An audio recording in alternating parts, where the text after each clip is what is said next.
Assalamualaikum warahmatullahi wabarakatuh.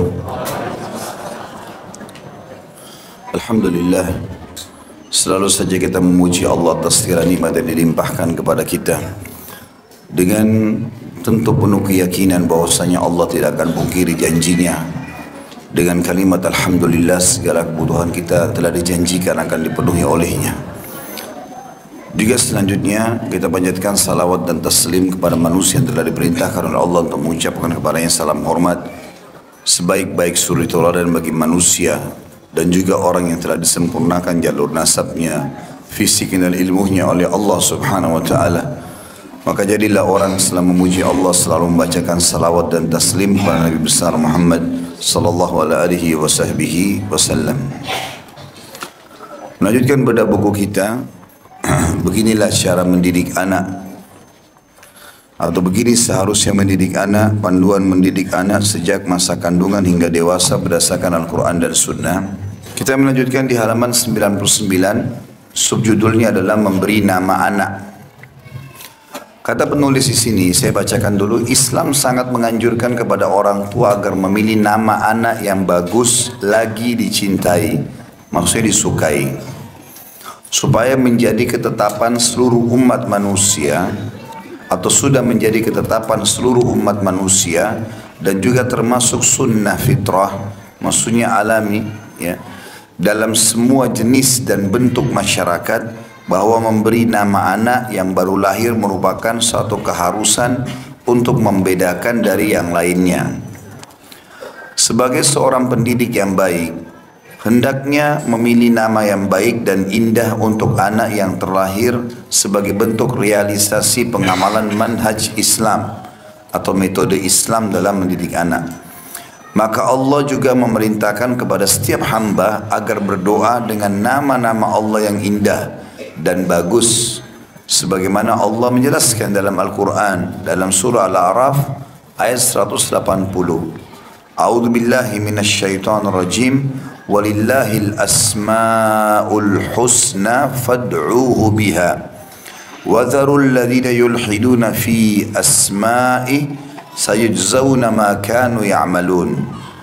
Dan Allah memiliki nama-nama yang mulia, maka berdoalah atau memohon kepadanya dengan menyebut nama-nama itu, dan tinggalkanlah orang-orang yang menyimpang dari kebenaran dalam nama-namanya. Nanti mereka akan mendapat balasan terhadap apa yang telah mereka kerjakan. Makna ayat ini tentunya yang ingin dihubungkan atau relevansinya dengan tujuan bab atau subbab ini, maksudnya Allah saja menentukan nama-nama yang mulia untuknya, dan juga Allah menginginkan hamba-hambanya memilih itu. Allah SWT menentukan nama, baik surga, neraka, bahkan surga memiliki beberapa nama, neraka memiliki beberapa nama, malaikat-malaikat punya nama, ya. Allah SWT memberikan nama-nama. Maka kita pun disuruh untuk itu. Itu relevansi antara ayat ini dengan subbahasan kita. Kalau makna ayat ini jauh lebih luas, artinya setiap muslim dan muslimah wajib bagi dia untuk menetapkan nama-nama dan sifat-sifat Allah sesuai dengan apa yang telah disampaikan oleh Allah dan Rasulnya, tanpa mentakwilkan, mengalihkan makna, tanpa mentashbihkan, menyerupakan dengan makhluk, tanpa mentaktil, menolak, ya, tanpa mentakifkan, menanyakan bagaimananya. Misal contoh, kalau ada hadis yang menjelaskan masalah turunnya Allah di sepertiga malam, yang kata Nabi SAW, kalau tertinggal sepertiga malam maka Allah Azza wa Jalla turun ke langit bumi, lalu bertanya kepada, atau turun ke bumi lalu bertanya kepada para malaikatnya, siapa yang memohon ampun aku maafkan, siapa yang punya hajat aku penuhi, dan siapa yang minta pertolongan aku tolong. Di sini makna yang sebenarnya adalah kita memahami kalau Allah turun, dengan kemahasempurnaannya. Kita tidak boleh takwilkan, mengatakan oh itu bukan turun maksudnya, ya. Karena Nabi SAW bilang Allah turun, selesai. Tidak harus kita tanya bagaimana, karena tidak bisa semuanya kita tanyakan bagaimananya, gitu kan. Apalagi berhubungan dengan Allah Subhanahu Wa Taala. Kita sekarang kalau kerja di satu perusahaan saja, tidak mungkin kita selalu banyak tanya kepada owner atau pemilik, kenapa Anda pilih mobil itu, kenapa cat kantornya warna ini, kenapa harus merek komputer itu, mungkin dia bisa marah. Nggak semua apa yang ada depan mata kita harus tanya gitu. Maka dengan Sang Pencipta Allah tidak ada atau tidak semuanya harus ditanyakan. Ya, kalau emang Allah SWT kenapa ciptakan langit dan bumi, kenapa ada matahari terbit, kenapa bukan bulan saja, kenapa harus ada hari Senin, Selasa, Rabu, kenapa harus laki-laki dan perempuan, kenapa mata dua, kenapa bukan 4, 2 juga di belakang biar bisa lihat bolak-balik. Kuasa Allah. Allah SWT mau itu. Jadi tidak boleh kita tanyakan bagaimananya, karena kita tidak tahu kuasa Allah SWT. Dikatakan Allah turun, ya kita imani Allah turun, selesai bagi kita. Seperti itulah, karena dengan kemahasempurnaannya Allah.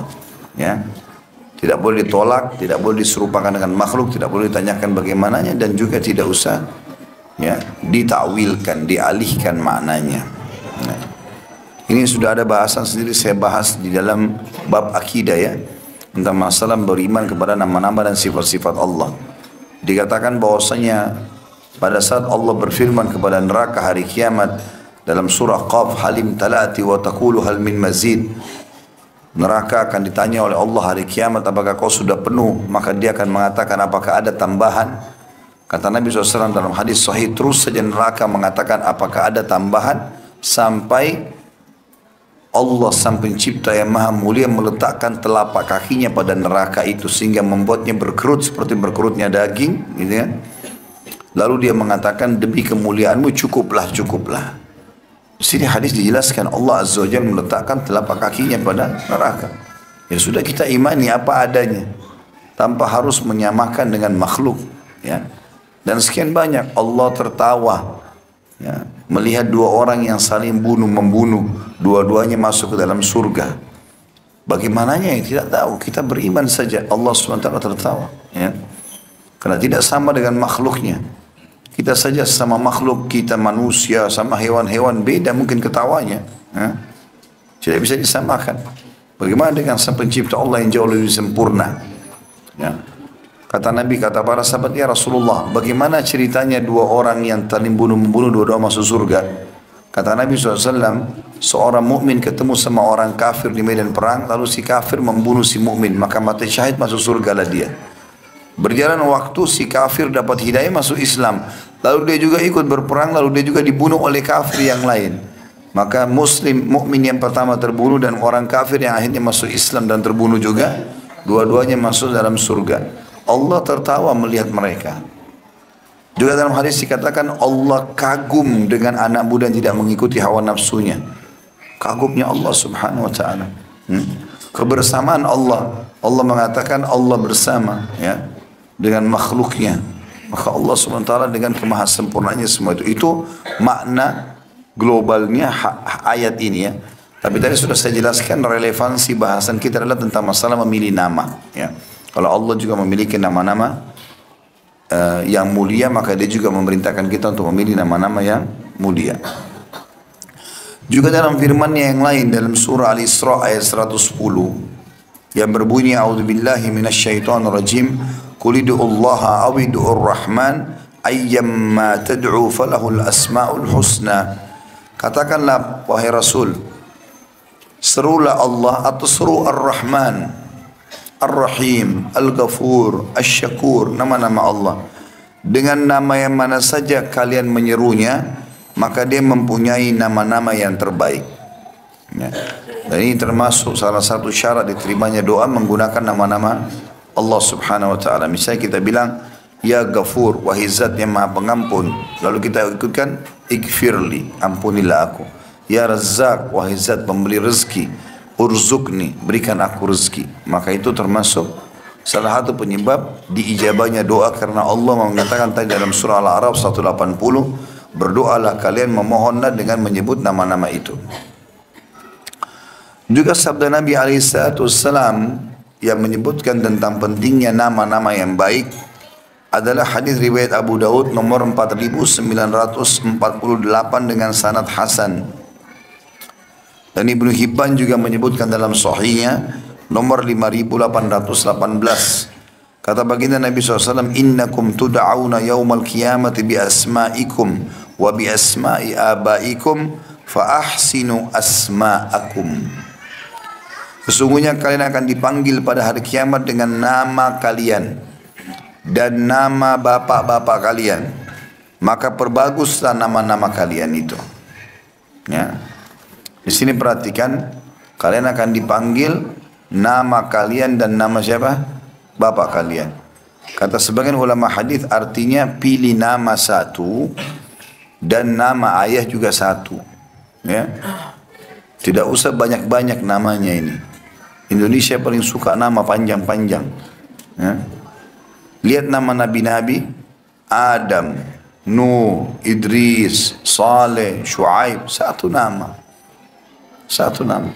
Indonesia Muhammad, Yusuf, Harun. Muhammad Nabi, Yusuf Nabi, Harun Nabi. Siapa yang dia mau pakai ini? Bahkan seringkali nama Muhammad cuma dipakai untuk keberkahan saja. Muhammad Yusuf misalnya, dipanggil Yusuf. Padahal Nabi Muhammad SAW lebih mulia daripada Nabi Yusuf, gitu kan? Dan bahkan tidak dipakai Muhammad, kadang-kadang cuma di KTP, cuma di paspor. Kenapa? Perhatikan nama-nama perempuan yang mulia: Khadijah, Maryam, Asia, ya, Fatimah. Kata Nabi SAW, 4 wanita pemimpin wanita di surga. 4 orang ini. Khadijah, istri Nabi SAW, anaknya Fatimah, kemudian Asia, istrinya Fir'aun, dan Maryam, ibunya Isa alaihissalatu wassalam. Juga istri-istri Nabi, Sofia, Hafsah, Aisyah, satu-satu nama. Ya, satu-satu nama saja. Maka semestinya kita pilih satu-satu nama begini saja. Cukup. Ya. Ini diambil juga dari sini. Nama kita, lalu nama orang tua. Kan Ustaz, paspor harus 3 nama. Ya, nama kita, nama ayah, nama kakek. Itu 3 nama namanya. Bukan 3 nama semua kita borong. Hah? Semuanya kita pakai sendirian. Tapi pakai nama saya Khalid, ayah saya Z, kakek saya Abdullah. Di paspor begitu, Khalid, Z, Abdullah. 3 nama. Gitu kan? Juga maksud dalam makna hadis ini adalah, kalau menggunakan selain satu nama dan nama ayah juga, ya dinisbatkan di situ, tidak boleh mengganti nama ayah ke nama orang lain. Ya. Kata Nabi SAW, siapa yang menisbatkan diri kepada selain ayahnya, dia telah kufur. Nggak boleh. Ibu-ibu walaupun cinta sama suami, nggak boleh ganti namanya ayahnya. Pernah nggak baca riwayat Aisyah Muhammad? Pernah? Hafsah Muhammad, Sofia Muhammad. Pakai nama ayah mereka. Aisyah binti Abi Bakar, Hafsah binti Umar, Sofia binti Huyai. Huyai itu orang Yahudi mati dalam keadaan kafir. Ayahnya Sofia. Tetap dipanggil Sofia binti Huyai. Gitu kan? Jadi tidak bisa dihapus nama ayah, walaupun ayah kita orang kafir. Apalagi dasarnya orang muslim. Ini juga diambil daripada hadis tadi. Karena Nabi SAW mengatakan, kalian akan dipanggil dengan nama kalian dan nama orang tua kalian. Maksudnya, atau ayah kalian. Ini juga penisbatan nama berarti kepada ayah. Ya, ini juga penting untuk digarisbawahi. Juga masuk dalam makna hadis ini, selain daripada 2 poin tadi yang saya jelaskan, adalah bagaimana seseorang itu kalau memanggil nama dipanggil lengkap. Jadi misal Muhammad, panggil Muhammad, jangan Mat. Karena Muhammad artinya mulia, terpuji. Kan kita kalau memuji Allah, alhamdulillah, kan gitu. Hamada yahmadu. Muhammad dan Ahmad ini satu makna semua, terpuji. Maka panggil lengkap supaya itu bisa bermakna doa juga. Kalau dipanggil mat, kalau pernah belajar tajwid itu mat artinya dipanjangkan. Beda artinya. Kenapa diubah ini? Atau ada nama bagus-bagus nih, namanya sudah Aisyah. Tapi karena waktu kecil anaknya gendut, panggil gendut. Kenapa dipanggil gendut? Aisyah, panggil namanya. Gitu kan? Jangan dialihkan. Apalagi nama-nama julukan. Kadang-kadang ada orang begitu, saya temukan di pengajian namanya bagus. Tapi setelah teman-temannya panggil namanya buruk sekali. Kenapa? Oh karena kecil dia pernah begini. Oh atau kalau di kantor dia pernah begini. Atau apalah gitu kan. Maka dijadikan sebagai simbol, dia nggak boleh ya. Nabi SAW melarang kita itu. Dan dalam surah Al-Hujurat Allah melarang kita saling memanggil dengan julukan-julukan yang tidak baik. Ya, harus dihindari ini. Kata beliau di sini, selanjutnya ya, paragraf setelahnya, di halaman sebelahnya, ketika anak terlahir, yang paling bagus disuguhkan adalah nama yang baik dan indah, serta memberikan sebutan yang mulia, karena namalah yang akan memberi pengaruh dan kesan baik sejak pertama kali mendengar. Dari Abdullah bin Umar radhiyallahu anhu bahwa Nabi SAW bersabda, Inna ahabba asma'ikum ilallahi Abdullah wa Abdurrahman. Sesungguhnya nama kalian yang paling dicintai Allah adalah Abdullah dan Abdurrahman. Ini nama yang paling baik buat laki-laki. Datang setelahnya semua nama penisbatan hamba kepada Allah. Seperti Abdul Ghafur, Abdul Syakur, Abdul Rahim. Semua penisbatan hamba. Kalau perempuan, Amatullah, Amatur Rahman, Amatur Rahim. Ya, kalau laki-laki abdu, kalau perempuan amah. Nah, ini mungkin yang masih jarang dipakai di Indonesia ya. Sebenarnya bisa pakai Amatur Rahman, Amatur Rahman. Ini penghambaan. Ini boleh pakai dua komposisi karena penisbatan hamba kepada Allah. Ya. Kalau ada yang mengatakan, Ustaz sudah banyak orang namanya Abdurrahman dan sudah banyak orang namanya Abdullah, nggak apa-apa, nggak masalah itu. Bukan itu jadi tolok ukur, gitu kan? Karena bisa saja Abdullah namanya belum tentu, misalnya dia sama anak tetangga, belum tentu ayahnya sama namanya. Bisa saja beda, gitu kan? Juga sabda Nabi SAW, Mahabbul asma'i ilallahi Abdullah wa Abdurrahman. Nama yang paling dicintai Allah adalah Abdullah dan Abdurrahman. Ya. Ini disebutkan oleh Imam Muslim di nomor 2132 dengan sanad sahih. Juga At-Tabarani meriwayatkan dari Ibnu Bushr bahwa Nabi SAW bersabda, khairu asma'ikum Abdullah wa Abdurrahman wal Harith. Sesungguhnya nama kalian yang paling bagus adalah Abdullah, Abdurrahman dan Al Harith. Hadis ini riwayat Ahmad jilid 4 halaman 178, At-Tabarani dalam Al-Kubra, Sunan Al-Kubra jilid 5 halaman 35. Ibnu Abi Asim juga menyebutkannya di bukunya Al-Ahad wal Mathani di nomor 2769. Jadi nama-nama yang paling mulia. Dalam hadis lain dikatakan nama yang paling jujur adalah Harith dan Humam. Harith dan Humam. Dan seburuk-buruk nama buat kalian adalah pahit dan perang. Ya. Nah, ada orang seperti itu. Dan ini memilih nama-nama yang mulia ini perlu dalam agama Islam. Makna yang baik. Ya. Datang setelah penghambaan. Kalau nama laki-laki ya, datang setelah penghambaan kepada Allah, Abdullah, Abdurrahman, Abdul Ghafur, semua nama nabi-nabi. Yang wajib kita imani ada 25 nabi dan rasul, ya. Dari Nabi Adam sampai Muhammad alaihi wassalatu wassalam. Kita bisa pilih, ya. Dan mungkin kalau orang punya anak maksimal 5, 10. Kalau ada yang punya anak 25 masih ada 25 nabi. Walaupun semua laki-laki. Hah?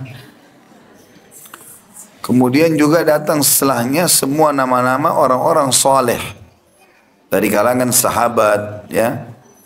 Kalau Abu Bakar itu, Abu Bakar sebenarnya namanya dia Abdullah, Abdullah bin Abi Quhafa. Cuma terkenal dengan julukan Abu Bakar. Kemudian nama-nama mereka, ya, Umar, Uthman, Ali, Talha, Zubair, nama satu nama semuanya. Satu komposisi nama dan dipanggil lengkap, ya. Maka ini nama-nama yang terbaik setelah nama para nabi-nabi, yaitu sahabat Rasulullah SAW. Karena ulama ahli sunnah wal jamaah sepakat bahwasanya sahabat-sahabat Nabi SAW adalah sahabat-sahabat yang paling mulia atau lebih mulia dibandingkan sahabat-sahabat Nabi yang lainnya. Sebagaimana Nabi Muhammad SAW lebih afdal daripada Nabi-Nabi yang lain. Begitu juga datang setelahnya semua nama yang memang dasarnya memiliki makna yang baik. Ya, nama makna yang baik. Walaupun dalam bahasa Indonesia tapi maknanya baik misalnya, tidak ada masalah. Ya, boleh saja dipakai itu. Dan itu bukan aib kita, bahkan dianjurkan untuk pindah kepada nama-nama Islam. Ya, nama-nama Islam yang memiliki makna yang jelas. Kalau perempuan, maka nama-nama yang terbaik adalah 4 nama wanita pemimpin ahli surga secara mutlak: Khadijah, Fatimah, Asia, dan Maryam. Setelah itu datang semua nama-nama istri-istri Nabi: Sofia, Sauda, ya, Maimunah, Juwairiyah, ya, nama-nama istri Nabi, gitu kan. Sudah tahu belum ibu-ibu nama-nama istri Nabi nih? Hah? Jangan sampai cuma Aisyah saja yang dihafal. Itu pun yang ditahu tentang cemburunya Aisyah. Cemburu saja terus kerjanya. Akhirnya ubanan sebelum waktunya. Jadi ada istri-istri Nabi, ya, yang harus kita tahu nama-nama mereka. Kemudian juga datang semua nama-nama sahabiat Nabi, ya, sahabiat Nabi. Dan datang setelah itu mana-mana yang bagus. Misalnya orang menamakan anaknya nama bunga yang wangi misalnya, tidak ada masalah, itu dibolehkan. Ya, itu mana-mana yang baik. Dan ada juga nama-nama yang tidak boleh dipakai, hukumnya haram bahkan. Hukumnya haram. Seperti menggunakan nama Malikal Mulk. Ini namanya Allah subhanahu wa ta'ala, raja seluruh raja. Kata Nabi SAW, sesungguhnya orang yang paling dimurkai Allah adalah orang yang bernama Malikal Mulk. Karena itu namanya Allah, ya, Malikal Mulk. Begitu juga tidak boleh menggunakan nama-nama syaitan, iblis, ya. Siapa tahu ada orang pakai. Jadi perlu kita jelaskan, ya. Atau Wilhan. Ya, Wilhan itu nama syaitan yang suka mengganggu kalau wudu, ya. Kemudian ada Khinzab, ya, yang mengganggu orang kalau sholat. Nah, itu ada nama-nama syaitan. Atau di Indonesia mungkin apalah namanya, Gundurwo, Kuntilanak, apalah segala macam nama. Itu semua nggak boleh. Nama-nama syaitan-syaitan ini haram hukumnya. Maksud dalam masalah yang haram adalah tidak boleh menggunakan nama-nama orang yang pernah Allah murkahi. Seperti Fir'aun, ya, Haman. Haman itu menterinya Fir'aun, ya, tangan kanannya panglima perangnya Fir'aun. Kemudian Qarun yang Allah binasakan, ya. Ini semua tidak boleh. Atau nama-nama orang yang sudah dimurkai Allah seperti Abu Lahab, ya, Abu Jahal, ya. Ini nama-nama mereka. Nama-nama yang sudah memang Allah subhanahu wa ta'ala jelas meninggalkan dalam keadaan kufur. Ini berbahaya sekali, ya. Kemudian juga masuk dalamnya adalah di zaman kita pun kalau ada orang-orang hanya karena terkenal sebagai tokoh masyarakat tapi dia orang kafir, lalu dinamakan anaknya ke situ, kenisbatkan kepada itu, tidak boleh, ya. Ini nggak boleh karena nanti dia bisa ikut kekufurannya. Kalau niatnya untuk orang itu maka bisa saja Allah kabulkan akhirnya seperti itu anaknya. Naudzubillah, tidak boleh, ya. Maka ini harus dijauhi, ya. Masuk juga dalam makna ini tidak boleh kalau nama itu memiliki nama yang buruk maknanya, gitu kan? Seperti misalnya Nabi SAW pernah suruh sahabat Nabi perah susu. Jadi ada unta atau kambing waktu itu. Nabi bilang SAW, siapa yang memerah buat kami? Ada satu orang sahabat berdiri mengatakan, saya Rasulullah. Kata Nabi, siapa namamu? Namanya yang ditanya. Dia bilang, nama saya Pahit. Nabi SAW bilang, jangan, duduk. Siapa yang perah buat kami? Berdiri yang kedua, saya Rasulullah. Nabi bilang, siapa namamu? Dia bilang, nama saya Perang, Harb. Nabi bilang, duduk. Siapa yang perah buat kami? Ada orang ketiga berdiri mengatakan, Nabi tanya siapa namamu? Dia bilang Yaish. Yaish artinya hidup, ya. Maka Nabi SAW mengatakan perahlah buat kami. Jadi memilih makna itu penting, gitu kan? Juga Nabi SAW pernah lewat di antara 2 gunung. Kemudian beliau pada saat mau lewat di gunung itu, Beliau berhenti dulu, lalu beliau tanya, mau jalan di antaranya ini. Nabi bilang SAW, siapa yang tahu nama dua gunung ini? Sahabat angkat tangan mengatakan, saya Rasulullah. Kalau yang sebelah kanan anda namanya Mukhzi. Mukhzi itu penghina. Kalau yang sebelah kiri anda namanya Fadih. Fadih itu pembongkar aib. Orang iseng kasih nama. Maka Nabi SAW suruh cari jalan lain. Nggak mau lewat situ. Jadi saking besarnya pengaruh nama. Gitu kan? Jadi jangan hanya karena itu presiden, raja, langsung main namakan orang.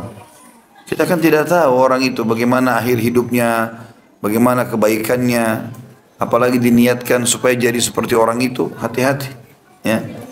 Kita lebih baik pilih nama nabi-nabi sudah pasti, nama para sahabat, syuhada Badar, syuhada Uhud, yang sudah pasti-pasti. Ya.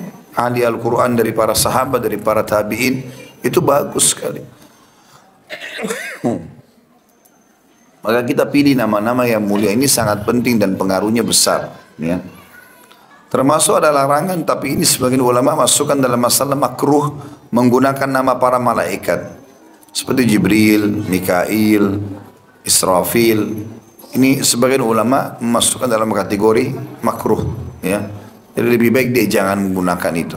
Karena Nabi SAW pernah melarang menggunakan nama-nama malaikat tapi tidak diikuti dengan ancaman. Gitu.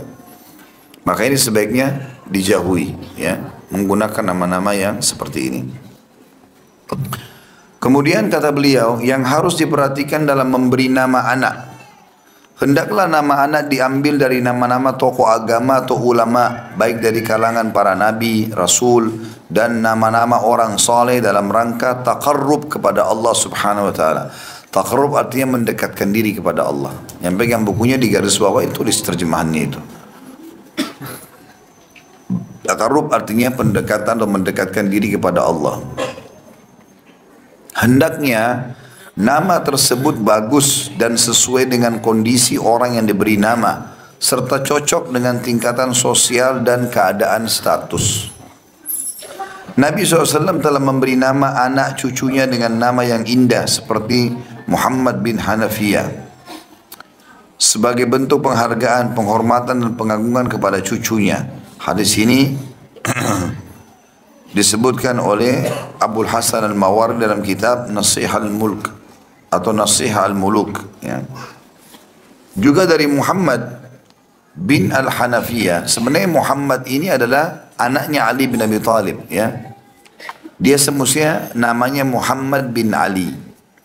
Tapi sebagian orang menisbatkan Al-Hanafiyah ini nisbat kepada suku ibunya.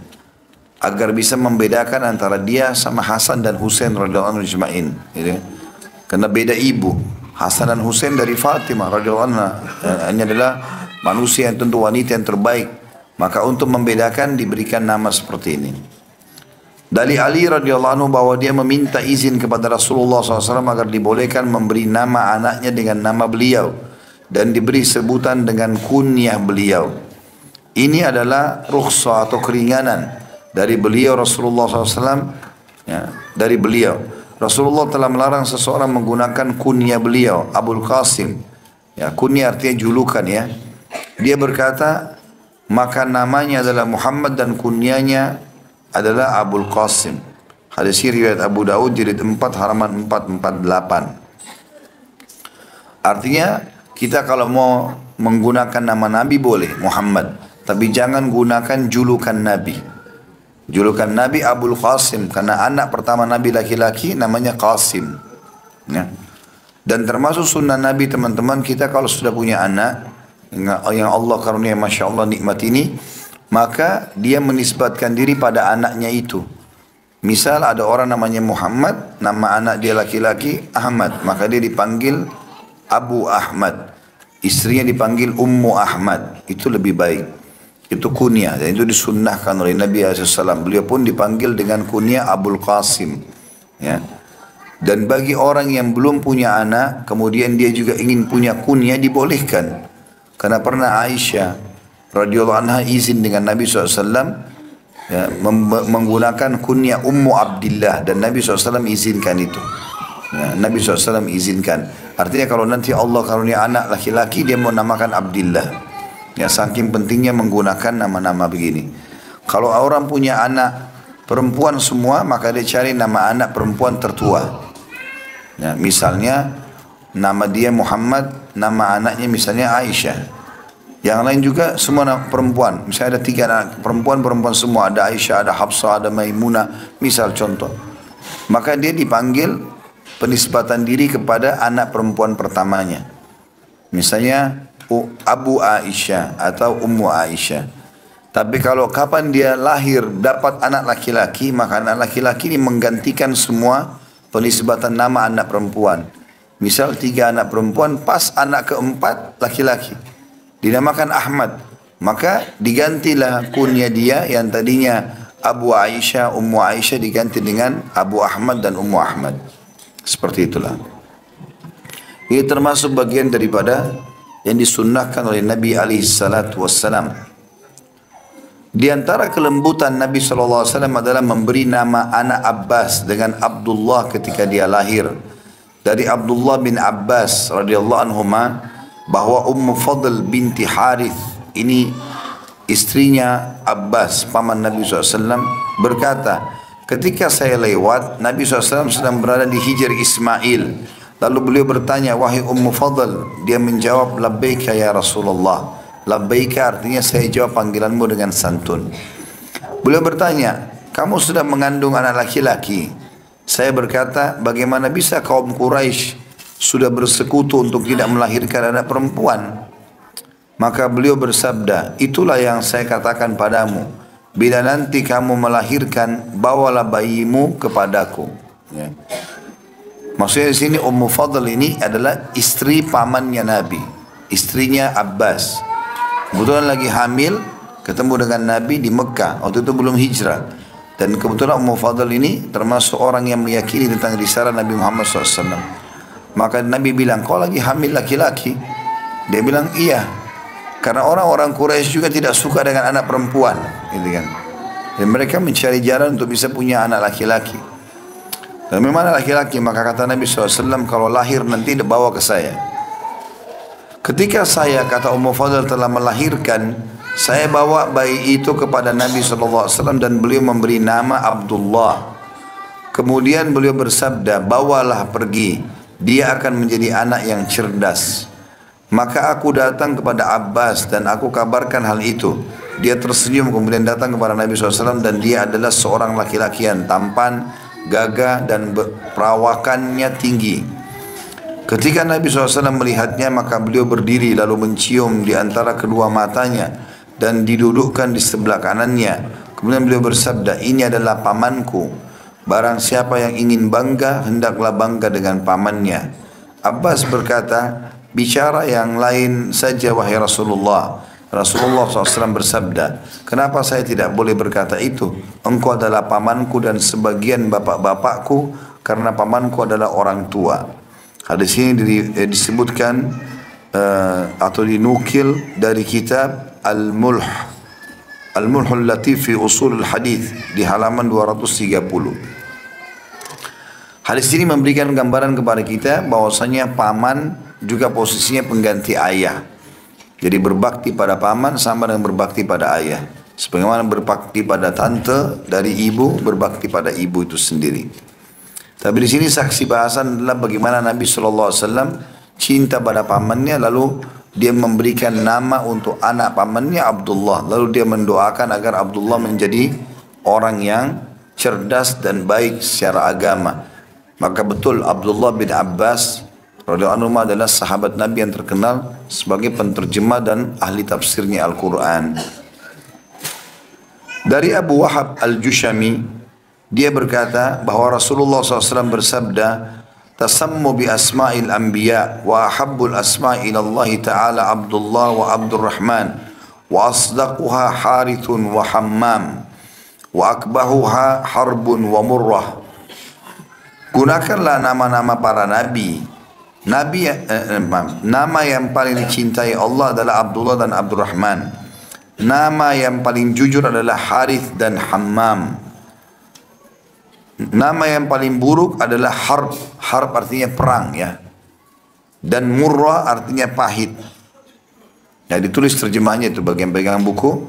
Karena situ ditulis saja langsung tanpa ada penerjemahan.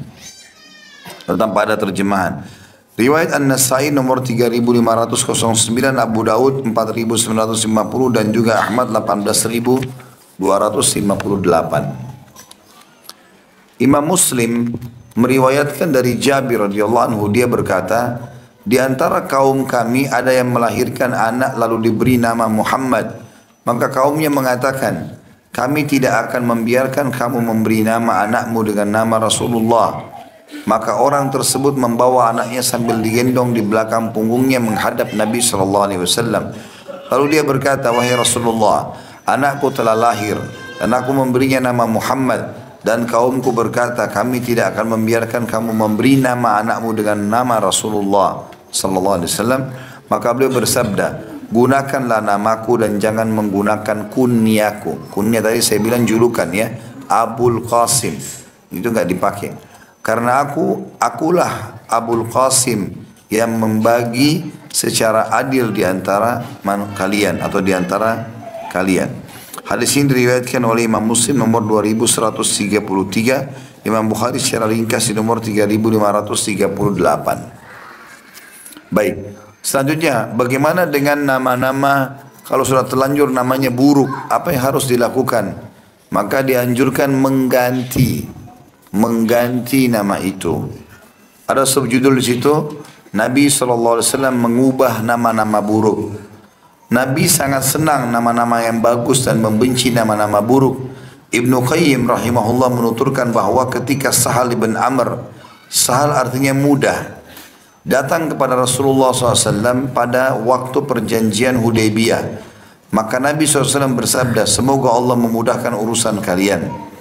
Suatu ketika Nabi SAW melewati suatu tempat yang terdapat dua gunung, maka Nabi SAW bertanya tentang nama dua gunung tersebut. Lalu dikatakan gunung Mukhzi yang menghinakan dan Fadih yang menyingkap aib.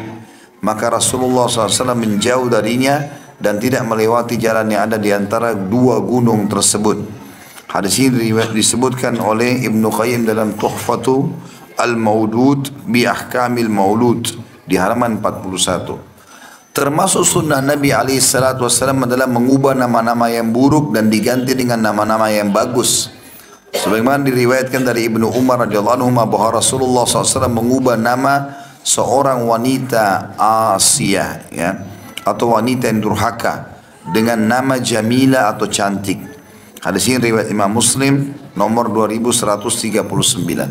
Jadi pernah ada orang wanita, ibunya atau ayahnya kasih nama Asiyah. Asiyah maksudnya maksiat, pelanggar. Maka Nabi SAW panggil dan diganti dengan nama Jamila atau cantik. Dari Bashir bin Maimun, dari pamannya Usama bin Akhdari, bahwa ada seorang laki-laki yang bernama Ashram yang datang kepada Nabi SAW bersama rombongan. Maka Nabi bertanya, siapa namamu? Dia menjawab, Ashram, artinya terpotong.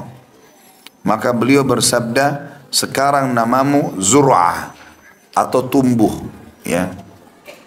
Dan ini disebutkan oleh Imam Abu Daud nomor 4954. Jadi Nabi spontan mengganti kalau nama itu buruk, langsung diganti namanya. Abu Daud dalam sunannya berkata, Nabi mengubah nama-nama yang tidak bagus seperti Asi, Aziz, Gaflah, Syaitan, Hakam, Gurab, Syihab, dan mengubah harb atau perang dengan aslam atau tunduk, serta mengubah nama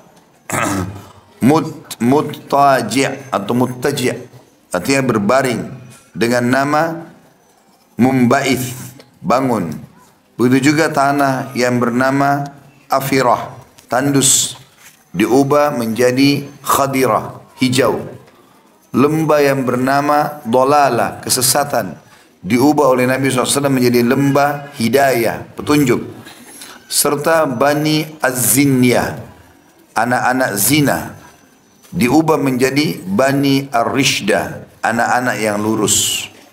Ini semua disebutkan oleh Abu Daud di jilid 4 halaman 289, nomornya 4956.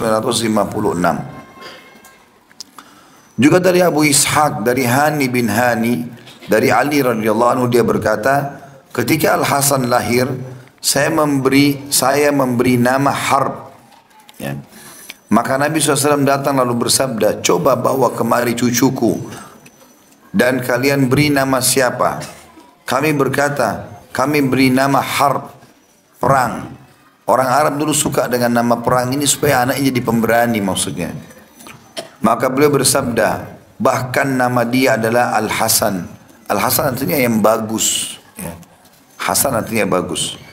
Dan ketika Al-Husain lahir, aku beri nama Harb. Maka beliau bersabda, bahkan dia adalah Al-Husain. Ya. Hasan Husain sama. Dia bagus dan mulia.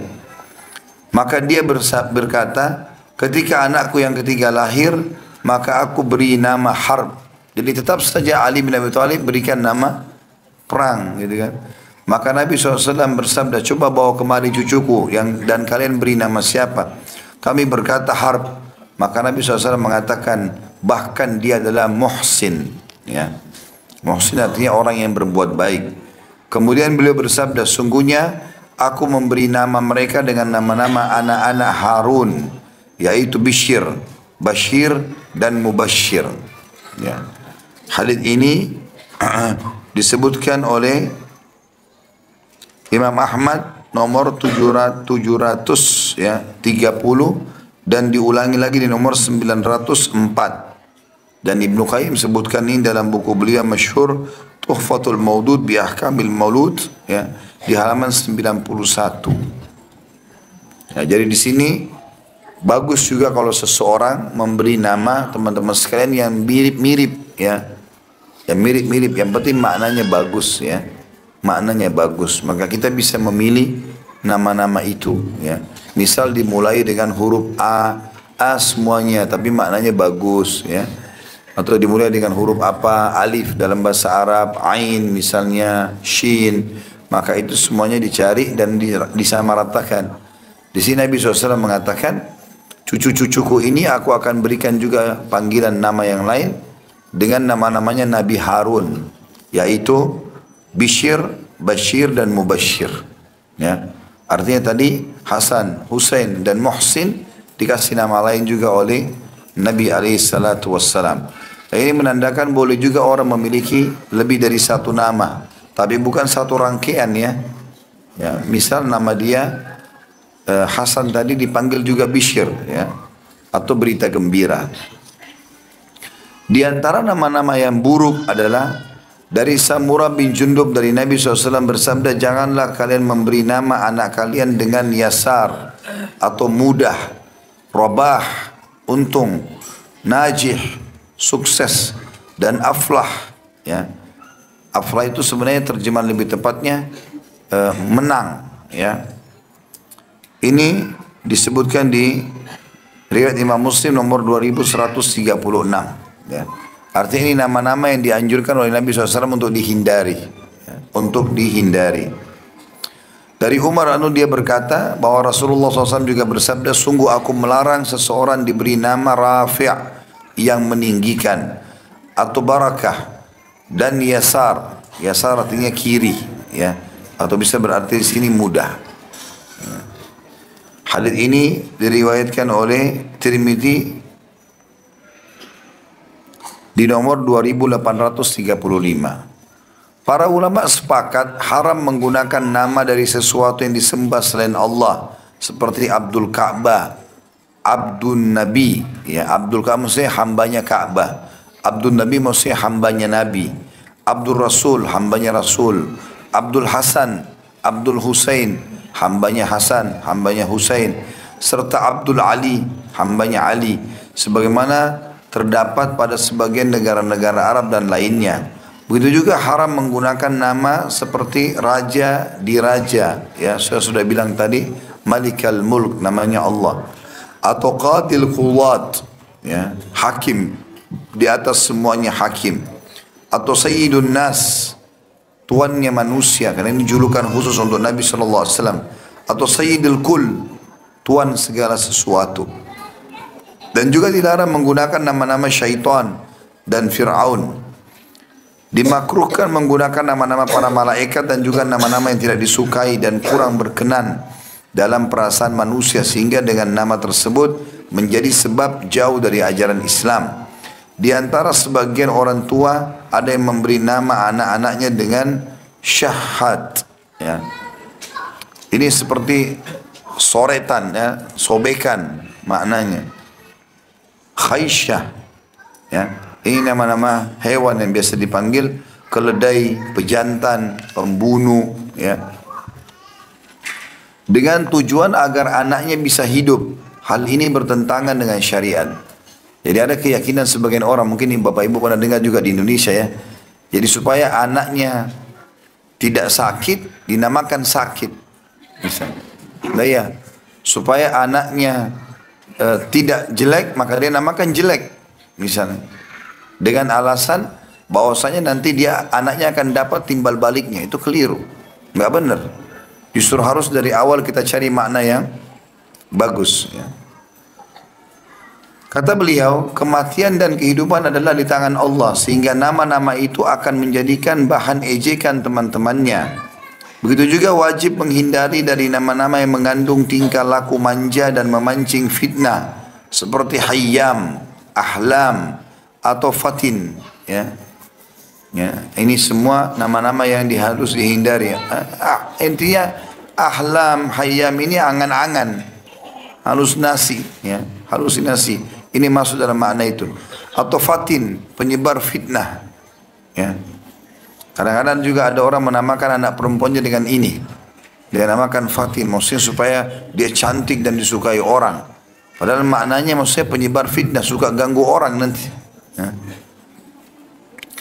Dan dianjurkan menggunakan nama-nama yang mengandung makna yang bagus dan atau diambil dari perbuatan terpuji. Maka dikatakan bahwa nama-nama yang baik adalah yang mengandung penghambaan dan pujian, seperti Abdullah, Abdurrahman, Muhammad, Ahmad, serta Mahmud. Ibnu Qayyim juga berkata rahimahullah, secara umum keikhlasan, perbuatan baik atau perbuatan buruk memiliki sebutan yang cocok dengan kondisi masing-masing. Apabila setiap sifat memiliki nama dan sebutan, maka nama-nama benda juga memiliki makna dan sebutan. Sehingga Nabi SAW diberi nama Muhammad dan Ahmad, karena banyaknya sifat-sifat terpuji ada pada dirinya. Karena Ahmad sama Muhammad artinya sama, terpuji. Maka bendera pujian ada di tangan beliau, dan umat beliau juga umat yang paling terdepan dalam memuji Allah. Oleh karena itu Nabi SAW memerintahkan umat beliau agar memperbaiki nama dan panggilan. Sebab nama yang bagus akan mendorong pemilik nama bersikap malu untuk berbuat keburukan dan terdorong mengerjakan perbuatan baik. Maka banyak orang rendahan dan gelandangan cocok dengan namanya, dan begitu juga orang yang mulia dan tinggi sesuai dengan nama yang dimilikinya. Artinya seakan-akan orang kalau sengaja menamakan anaknya dengan penjahat, atau mungkin dia orang yang buruk, suka playboy, ganggu perempuan, oh supaya anak saya juga disukai sama perempuan, naudzubillah, sesuai dengan niatnya, nanti bisa berbahaya anak itu. Maka kita pilihkan nama-nama yang baik. Seorang penyair berkata, berilah nama anakku dengan nama Muhammad, Tahir, Mustafa, atau Ahmad.